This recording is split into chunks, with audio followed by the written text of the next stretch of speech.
Hello and welcome. Thank you for joining me. This is the book review with Harun Rabbani. The books that we're reviewing are ones that will help influencers to become a lot more inspirational, influential, and impactful on the lives that they touch.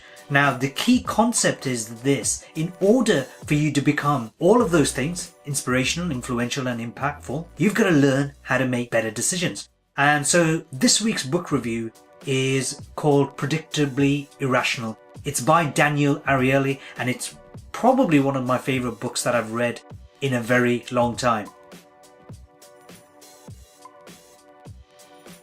So let's quickly talk about the author Ariely. He's the professor of psychology and behavioral economics at Duke University in the United States. His TED Talks have been watched over 10 million times. He's a phenomenal character and he's got a heck of a personal story to share as well. His other books include The Upside of Irrationality and The Honest Truth About Dishonesty. So the question is, why should you listen to this review? Well, if you are an influencer, if you're somebody who really wants to make an impact on the world, then you've got to learn A, how other people make decisions, and B, and more importantly, how you make decisions. So if you want to influence, you've got to learn to become a better decision maker. The concept of the book is fundamentally this: many decisions fly in the face of rationality and logic. And in fact, these decisions can be forecasted. So hence the title of the book, Predictably Irrational. In this review, I'm going to be talking about 4 key lessons from the book and 3 of the important lessons that I find very useful in terms of becoming a better decision maker. Number 1, humans rarely choose things in absolute terms. We don't have an internal value meter that tells us how much things are worth. Rather, we focus on relative advantage of one thing over another and estimate value accordingly. So most people don't know what they want unless they see it in context. We not only tend to compare things with one another, but also tend to focus on comparing things that are easily comparable and avoid comparing things that cannot be easily compared. So there's a phenomenon known as the decoy effect. You soon discover that it is the secret agent in more decisions than we could imagine. It includes helping us to decide whom to marry, whom to date, where to go on holiday. For example, if you're looking out to go out with your friends and you want to attract somebody, a mate, then the people you go out with, make sure that perhaps they're similar to you, but not as good looking. So in terms of comparison for your potential mate, you will end up being the better looking or the better option for that person. Relativity helps us make decisions in life, but it can also make us very miserable, which arises from jealousy and envy. The toughest of the 10 commandments from the Bible is not to envy, but because by our very nature, we are wired to compare. What can we do about relativity? Well, we can sometimes control the circles around us. For example, rather than keep up with the Joneses who are earning a lot more, hang out with those closer to your range of achievements, possession, money, etc. The thing is with human nature is the more we have, the more we want. And the only cure is to break the cycle of relativity. In one of the Tom Sawyer books, it said that Tom had discovered a great law of human action. Namely, that in order to make a man covet a thing, it is only necessary to make the thing difficult to attain. A second learning lesson is the author proposes that the human brain could be actually wired like a gosling. What do I mean by that? When the chick hatches, when the gosling hatches, it treats the first animal it sees as its mother. So for example, if you were near that egg, you as an individual, when the gosling is born, then it will assume you're the mother. That animal, which could be human, is imprinted in its mind, in the mind of the gosling, as the mother. And this becomes its reference point for taking action. So perhaps our first impressions and decisions also become imprinted.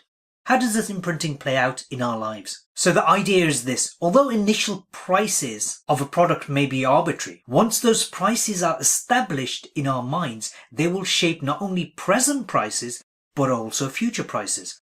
So it doesn't have to be a price of a product, it could be a random number. The author uses the example of people taking the last 2 digits of their national insurance number. So they keep that in mind, and there's a product being offered, and they're asked to bid for that offer at various price levels.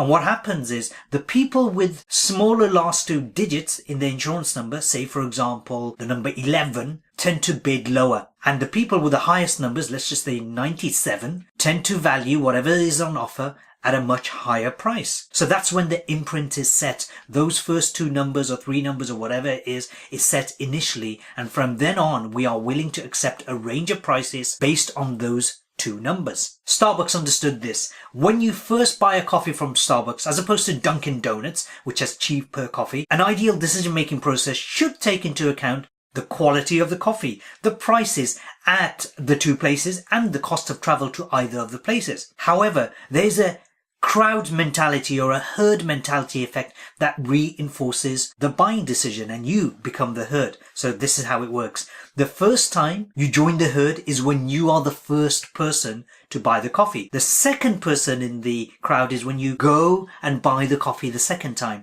The third person is when you buy the coffee the third time. In effect, you are creating a queue for this coffee and you're developing a habit. You've herded yourself lining up behind your initial experience at Starbucks, and now you're part of the Starbucks crowd. So when Starbucks went into business, they did everything in its power to make the experience feel different. So different that it would not use the prices at Dunkin' Donuts as the anchor point, as the imprint point. So the author says, it seems we develop behaviors and patterns that may not perhaps serve us.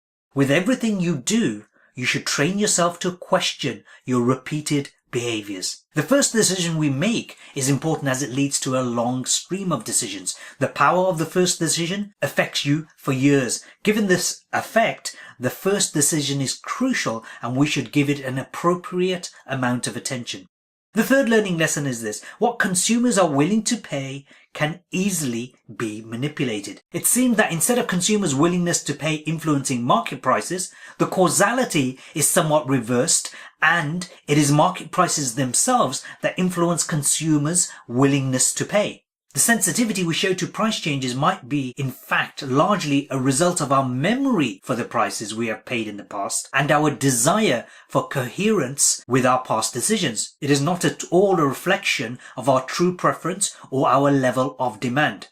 The fourth learning lesson: we live in two different worlds. One characterized by social exchanges and the other characterized by market exchanges. There are many examples to show that people will work more for a cause than cash. You see, nobody is offended by a small gift, because even small gifts keep up social exchange and us away from market norms. A market norm is when a market exchange takes place. In other words, people exchange time, labor, skills, etc. for money, and it has one particular type of mindset. A social norm is more altruistic. It's something that you want to do. You have a reason to do it. There's a purpose. There's a why.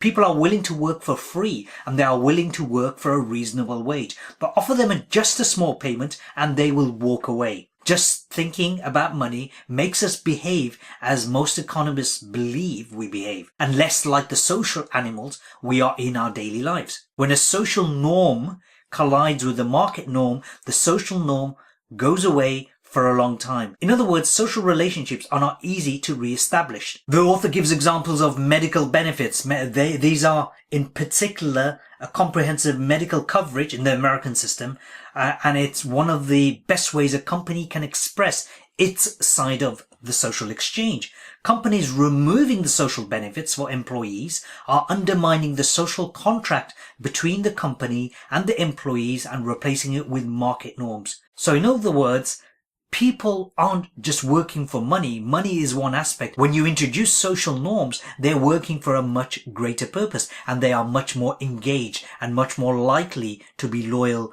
to you, to your organization. If corporations started thinking in terms of social norms, they would realize that these norms build loyalty and, more importantly, make people want to extend themselves to the degree that corporations need today. These social norms lead to stuff like pride in their profession, a sense of duty, And these are the things that will motivate them to give up their lives and their health to come and work for you. Cash will only take you so far. Social norms are the forces that make a difference in the long run. All in all, money is very often the most expensive way to motivate people. Social norms are not only cheaper, but often more effective as well. So there are 3 key decision-making lessons I'd like to pay attention to. One of them is that your life, your business, your relationships are the sum of all your decisions. This is something that I've been saying anyway, and the books reinforce that. The second lesson about decision making from this book comes from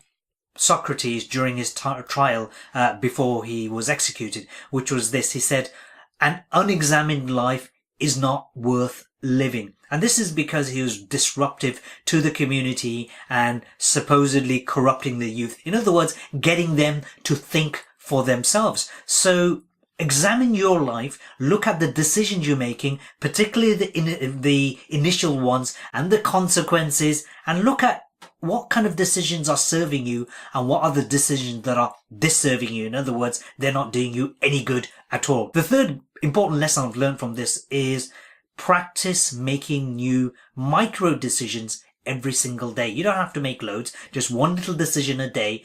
Repeat it, a good decision that is, repeat this until they become a habit. So keep on making micro decisions, because it's almost like your brain has a muscle, a decision making muscle, and the more you work it out, the more it will develop. So how do I rate the book? Overall, it's a great book. So what I really liked about the book is the amount of examples he uses, the stories he uses to really demonstrate each particular principle, each particular effect, and also the data. I mean, this guy is a proper scientist. He's really examining each of the different phenomena and coming out with great results. The other thing is, of course, it's very useful as a learning tool, as a tool that you can use to help you to become a better decision maker. Overall, out of a score of 5.0, I give it a 5.0. If you want to take control and ownership of your own destiny, you've got to learn how to make better decisions, and this book truly helps you to do that. Hope this review has been useful. My name is Harun Rabbani. Feel free to share, feel free to comment, and I will see you next time on the Harun Rabbani Show book review. Bye for now.